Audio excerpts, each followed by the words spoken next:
Hi everybody, it's Dr. Joanny Liu and welcome to Rapid Injury Recovery Facebook Live. And today I'm going to be talking about why antibiotics are bad for your brain, okay? How they actually harm your brain. So let your friends know about this broadcast. I'm on the air right now, and please like my page, Rapid Injury Recovery. Much appreciated. So, I found out about this research in May, and it really intrigued me. It surprised me, but at the same time it didn't, if you know what I mean. Because I'm always about being more proactive. You know, popping a pill is never really an answer to one's problems. So the thing is about antibiotics is that we've reached a crisis point with them because they've stopped working. And no new antibiotics have been created for quite a while now. And the thing is that because doctors and people are still prescribing and taking them like they're candy, it's starting to make problems come up even faster, because now we supposedly have this superbug which is totally resistant to antibiotics. So we've really got to get down to some basic principles now, instead of relying on artificial means that may or may not work. And in this particular instance, things aren't working anymore. Okay, so later on in the broadcast, I'm going to be giving you some proactive activities that you can do to get yourself off antibiotics, to get everybody else off antibiotics as soon as possible, because really the solutions are simple. They're right in your kitchen, they're right in your grocery store. You don't even have to do anything special, okay? But you do have to make a decision that you're going to be well, and that whatever it takes, you're going to do it. Okay, so let's now talk about the findings from this research. Antibiotics and how they might harm your brain. Okay, so this research was done in Germany, and they put out their report in May of this year, and the study was done on mice. Okay, so there's still a lot of research being done on little animals like this.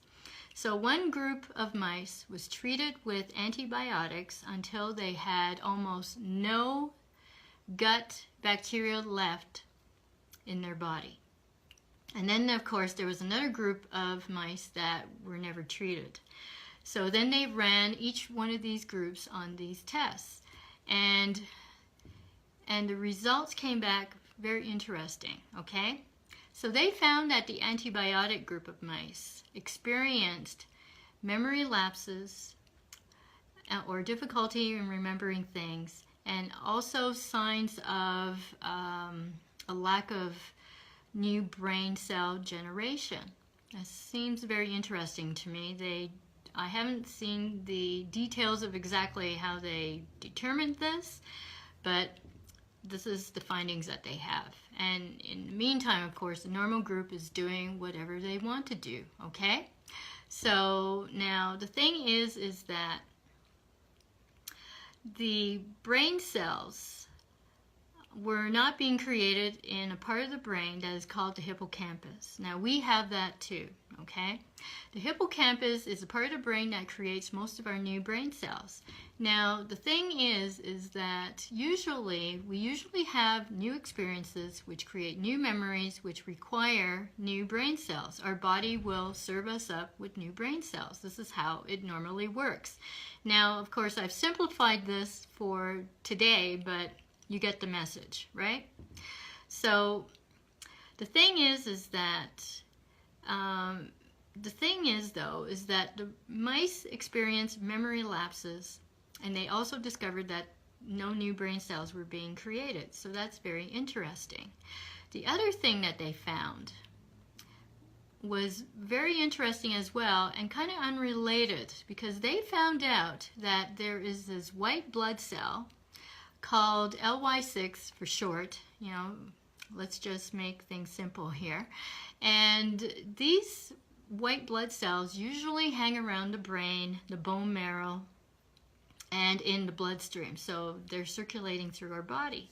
So they found that mice with low levels of LY6 will also experience the same memory problems and lower brain generation, okay, brain cell generation. So again, very interesting.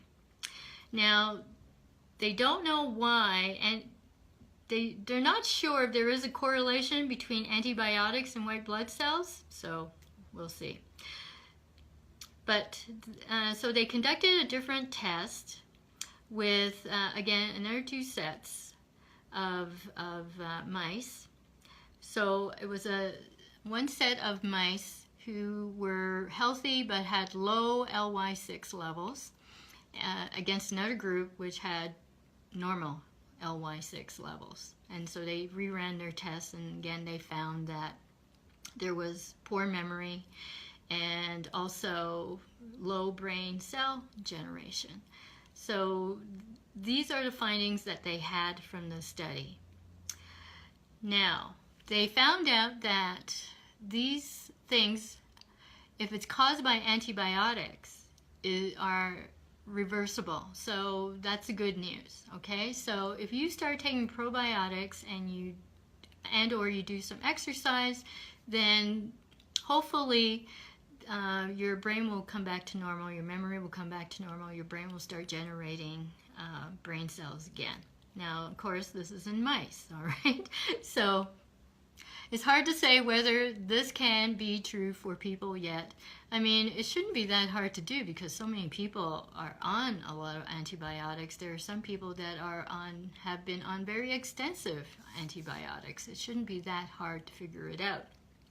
So anyway, they also found that when you bring up the levels of LY6 back to a normal level, that those memory problems and the brain generation problems go away as well. Now, the one thing they don't do is mention how they actually raised those levels back to normal in the mice. So I kind of suspect that they probably injected them into it, okay, into them. So at the same time, this study stresses that antibiotics should still be used as a treatment method. Now, I suspect they did this in order not to get, the medical authorities, as they are, all upset over this, okay?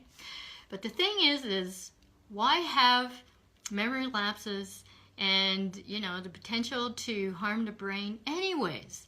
So, we can do this and we can boost the immune system in a much more proactive way. So right now I'm going to start giving you some proactive tips about what you can do. Because obviously, if we're going to boost the immune system, then a few other things are going to be boosted at the same time. Okay? I mean, well-being in general. We can't lose. Okay, so it's the environment that counts. So when I talk about environment, I'm talking about our internal environment. I'm talking about the environment inside our bodies. That's what's really important. So the thing is that germ populations have been around forever. We've had a symbiotic, friendly relationship with them forever. Okay, there are germs everywhere. They're in our body. They're all around us. They're on every surface that we can think of. We can't get rid of them, but we live usually in a friendly way with them. But it's only when our internal environment gets really nice and juicy for them, that's when they start growing and getting out of control, and that's when we start getting sick and start having disease states, okay? Now, this is for real, guys. This is for real. This was discovered way back in Louis Pasteur's time, when he and another guy, Antoine Béchamp, were working on bacteria and trying to figure things out. Well, it was Béchamp who totally agrees with the way we do things, which is the interior environment is much more important than what is going on the outside, okay? But Louis Louis Pasteur won the battle, even though it's rumored that on his deathbed that he actually admitted that he was wrong. Okay, so that's food for thought. Okay, so how do we prevent, how do we keep our internal environment from going bad? Okay, in one sense, it really is about an acidic internal environment. So we want to be more alkaline. So diet plays a definite, very important part in all this. So you've got to start thinking more than once, more than twice about what you're putting into your body. So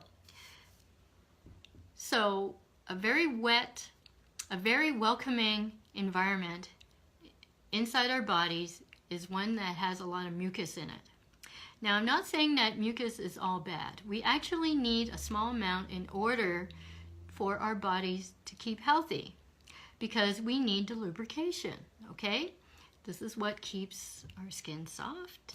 This is what keeps things moist and nice inside, but not too much. Because when we start getting too much mucus, in Chinese medicine, we call that dampness, and that is a pathogenic substance. And there is a spectrum of dampness. So on dampness on the one side and phlegm on the other. So phlegm is when there is a huge amount of dampness, okay? All right, so some of the things that create a very acidic, very friendly environment to bacteria include all the white foods. So that's white sugar, white table salt, white flour that's been highly processed.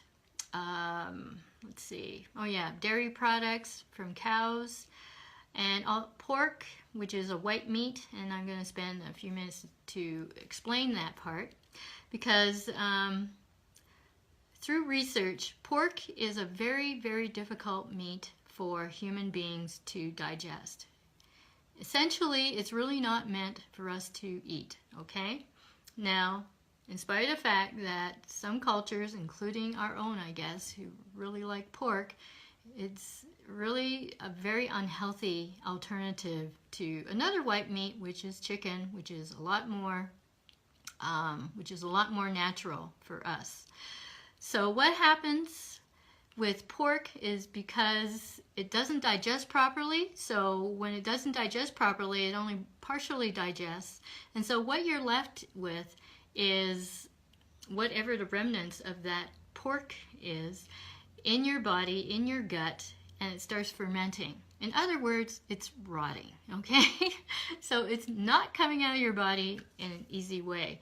And so it's probably responsible for things like leaky gut, for skin allergies, for other allergies, for other food sensitivities, you know, for a big gut because nothing's digesting. So I would highly recommend that you take pork totally off your diet. And also processed foods, just because of all the toxic chemicals that are in it. So we want to keep our bodies clean and alkaline. So let's do this instead.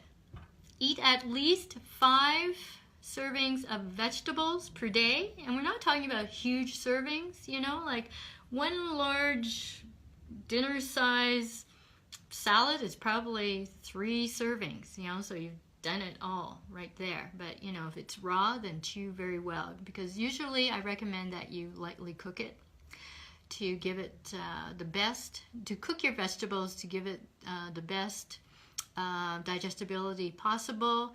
If you're going to eat raw stuff, then yeah, chew until it feels watery inside your mouth before you swallow it, okay? So digestion always starts in the mouth anyways, okay? So let's give it a really good chew. Eat organic as much as you can. Again, you know, that's because you're keeping out all those toxic chemicals. And exercise a few days, because sweating is great for you. Get sunshine and fresh air, because that's always going to be good for you. And try to do it without sunscreen, okay? Try to do it without sunscreen. Okay, so it's telling me that Periscope is coming up. Okay, so, but above all, the most important thing that you should be doing is to replace all your toxic thoughts and feelings with good, positive ones that boost your self-confidence, boost your self-esteem. Let go of the bitter past because it's not doing you any good. Because, I mean, like I said a few weeks ago, your body changes over all its cells every 7 years anyway. You're not the same person today, okay? Several times over. So let it go. So let go of those toxic thoughts and feelings because you can't change the past, but you can certainly change the present and your future. So your body will love you for it.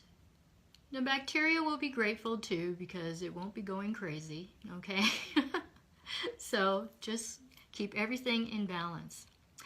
So thank you very much for attending. Like my Rapid Injury Recovery page. Come visit me at drjoanny.com. I've also set up something for initial consultation. You can come in and see it if you really need help. Or you can go to Amazon to get my best-selling book, How to Heal Your Concussions, How to Quickly and Effectively Get Back into the Game. Okay, until next week, have a glorious weekend. Bye.